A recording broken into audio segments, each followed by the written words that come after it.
Barca মানে ঐতিহ্য, আর 10 নম্বর মানেই কিংবদন্তি। এটা এমন একটা নাম্বার যেটা একসময় ছিল মেসির গায়ে, এবার সেটা উঠেছে 17 বছরের কিশোর লামিন ইয়ামালের গায়ে। ঘোষণা আসতেই ফ্যানেরা ভিড় জমায় বার্সেলোনার অফিসিয়াল ক্লাব স্টোরে। ইয়ামালের নাম লেখা 10 নম্বর জার্সির জন্য ঘন্টার পর ঘন্টা দাঁড়িয়ে থাকেন লাইনে। যে বয়সে অনেকেই স্কুলে যায়, সেই বয়সেই ইয়ামাল পরছেন ইতিহাস গড়া 10 নম্বর জার্সি। ভক্তরা বলছেন, মেসির পরে এই নম্বর যার গায়ে সে তো স্পেশাল হবেই। ইয়ামাল আমাদের নতুন আশা।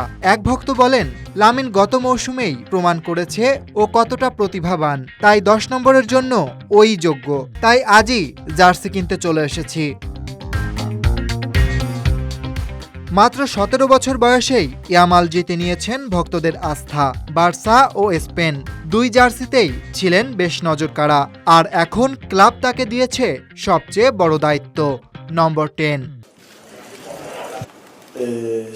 আমি নিজের পথ তৈরি করতে চাই, তবে মেসি রোনালদিনহোদের মতো কিংবদন্তিদের সম্মান রেখেই।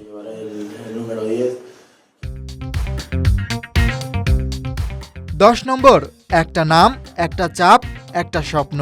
এর আগে 10 নম্বর জার্সি পরেছেন রোনালদিনহো, মেসি, এরপর ফাতি বর্তমানে ধারে মোনাকোতে। তাই এবার এই জার্সি উঠেছে ইয়ামালের গায়ে। তবে প্রশ্ন একটাই, এই চাপ কতটা সামলাতে পারবেন ইয়ামাল? বার্সেলোনা ইতিমধ্যে ইয়ামালের সঙ্গে চুক্তি বাড়িয়েছে 2031 সাল পর্যন্ত, অর্থাৎ দীর্ঘমেয়াদে তাকে ঘিরেই তৈরি হচ্ছে ভবিষ্যতের নিউ বার্সা। ক্লাব যেমন প্রস্তুত, তেমনই প্রস্তুত ভক্তরাও। তবে মেসির ছায়া বড় হলেও ইয়ামালের চোখ এখন সামনে। Aritra Basu, desk report.